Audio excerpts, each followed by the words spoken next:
Hey, everybody, this is Perch. And from time to time, I talk about how we need more comics journalism um, or any. No, no, not. Yeah, yeah, mostly any, actually. I'll stick with what I originally said. There's stuff out there, but unfortunately, there's one fundamental reason why you don't see more of it, and that's that it's not terribly profitable. So you have sites out there, but the sites that are out there really exist to kind of get advanced copies of comics, do interviews with some of the people they love, and I get that. I mean, look, interviewing John Amita Jr. was like I don't want to say a life goal because that's absurd, but it was definitely a treat for me. Regardless of any of you, I mean, fuck all of you. No, no, I'm kidding. Mostly, no, I'm kidding. But I would have loved to have like if I got done with that interview, it's like, oh man, I forgot to hit record, and I've just wound up talking to you for an hour. I would have been still happy because I wanted to do that. But I wanted to do that really shouldn't be the business model or the method or the reason behind a comic news site. And if the comic news site exists really to get free copies for people to do interviews, and the way comics operates, if you are too salty, and my show is too salty to a lot of things. There are lots of people who will not come on this show. I've notoriously joked about one guy forever, but it's fine. But they won't come, and I am fairly benign. I mean, like on the spectrum of YouTube comic shows, I am in middle to a little probably. I'm more critical about comics, and in many ways, that's why I had a good, honest conversation with the senior editors of Marvel a while back. It's like a year ago, and he's like, the reason why the companies, why publishers, and certain creators hate you more than say, I don't know, some of the comics gate guys is because your stuff is cuts more to the heart of things. Like on one hand, you got this channel over there complaining that like the why do the women in superhero comics wear pants? They should wear dresses like women should. And it's like that's just kind of an absurd thing to say. Nobody takes it that seriously. But then you're on there going, why are they fucking over Walt Simonson? And it's like, well, that one, okay, that one has some truth to it. You're cutting at some things that are real. And so that's why that's why I have some people who are not big Perch fans. I'll put it that way. But we do need this. We need it, badly. The challenge is, I think, in order to do it, two things have to be true. One, you're not going to make money for a while. There's just not enough money in the system, and so you're going to have to build this up. You're not going to make like Wizard magazine in the early 90s outsold mini comics, and it was a moneymaker, no doubt about it. Today, if Wizard magazine doing the exact same format, same stuff, everything else, magically came back on the market, it's not going to sell anywhere close to that. The industry has changed, but it was a moneymaker, so that's it worked.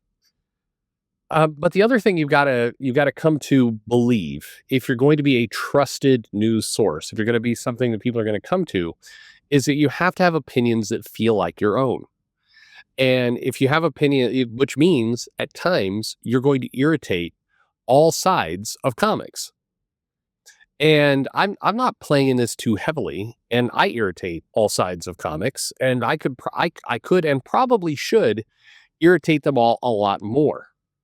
Because, this would be kind of a weird analogy, but work with me here. I don't know if you saw the Shane Gillis. He's a comedian. He does a couple things. He does a show Tires on Netflix, which is quite good, actually. It's a spiritual successor of The Office, except it's a lot more cutting. You don't really realize what you're into in the first couple episodes because it's, but then at some point, the guys in the tire shop discover a bag of cocaine. They're like, let's all do it. And you're like, that's a moment where you realize, oh, this isn't a typical sitcom show. Anyway, Shane Gillis recently hosted the ESPYs, and it's a ESPN award show and everything else. And, there are some people who were upset by what he did. He basically kind of came out there and did a monologue / roast. And it was funny. Again, a comedy, like everything, is not everybody's sense of humor is identical. So different strokes for different folks. But anyway, Shane Gillis, he was funny, but his stuff was, I mean, he kind of went after everyone in the crowd, And some people didn't like that. They did not like the fact that he was, hey, you're making some disparaging comments about the WNBA. But they are also things that lots of people think. And so that's what makes it funny. What makes great comedians funny is when every now and then you are at the butt of the joke. Like they're attacking or he's making fun of or pointing out some truth about something that you actually enjoy. It's actually what makes comedy good. If comedy is designed to be safe, if it's designed to only take shots at the things that you dislike, well, then you get a little bit of what's happened with like late night TV. Something that's also happening right now is Stephen Colbert's show is canceled, and there's a lot of like, oh, was it that Trump actually put pressure on the network? And some people believe that, and who knows? Maybe it comes out someday. But the real culprit to me, looking at it, is that the show is losing a lot of money. Like it wasn't. It was actually, it wasn't profitable. And for all the people who are like, oh no, this is definitely retaliation.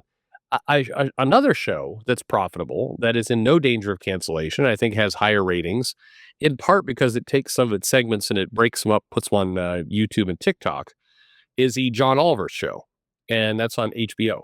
And I find John Oliver to be highly, highly disingenuous. I think he skews what he does, regardless of politics. I'm an expert on a couple of the things that he sometimes has done shows on, and he's lying to you. Like he is omitting major facts and glossing over things, and he's got a style of whenever he hits an area that he's on shaky ground with, he immediately makes a self-deprecating joke, and then he like it goes into absurd territory, and then he comes on and it's a trick, so your mind doesn't realize what he's done. But anyway, I dislike it, but it's a popular show.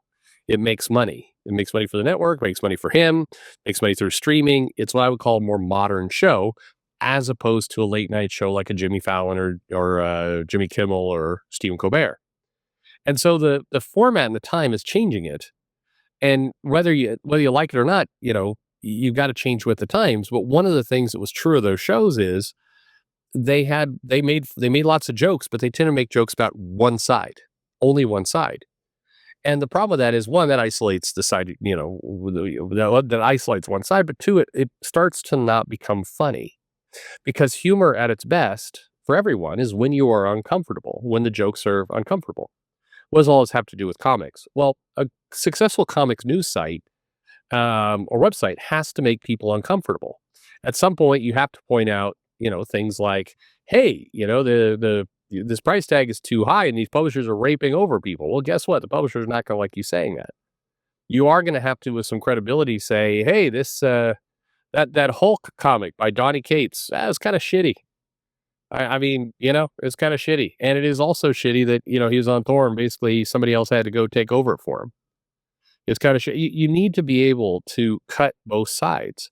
And the problems with comics is there is an in crowd. There's a clique crowd of creators and publishers and people in comics that if you take shots at the in crowd, you get excommunicated. They stop talking to you, and you basically get cut off, and then they attack you from behind a wall with rocks. And that all that means is it's sending a message, which is, you will toe the company line, you will toe the creator line. And if you step out from behind it, be careful. I have gotten plenty of messages, less now because people figured out I don't give a shit, but I've got plenty of messages of people saying, hey, you're not supposed to make fun of this. By the way, some people have speculated on it, and I'll just say it right now. I have never gotten a note from Eric July or anyone in his camp saying you better say nice things about us. And I've said positive things and I've said negative things about the Rippaverse comics, and I have never gotten a note. I can't say that about almost anything else. Certainly can't say that about the big two. Can't say that about some of the bigger crowdfunding creators out there who have definitely sent tons of night letters. Everybody else, it's you toe the line, and if you step over it, you're going to get a warning, and then you're going to get attacked. And as long as that situation occurs, and two, people are willing to cow to it, yeah, it's we won't have that robust comic news site we need. Again, the challenge though is everybody's going to get a rock thrown at them at some point. And why I think it's a good analog for comedy is great comedy is the same way. At some point, you're sitting there and the comedian starts taking shots at something you actually like. And that's just how it is. And that's okay. Because when comedy is at its best, and if you look at a lot of the great comedians all up and down the line, I love Norm Macdonald. Norm Macdonald shit on everyone at some point. And that's that ultimately is what comic news needs to be. It needs to prop up and make fun of and speak truth to everything, independent. And it cannot have, people coming in going, well, I don't know why you're taking it. It's got to be all across the board. Until it is, I don't think we're going to get it. So, yeah, there you go. Glass half full. Thanks for listening.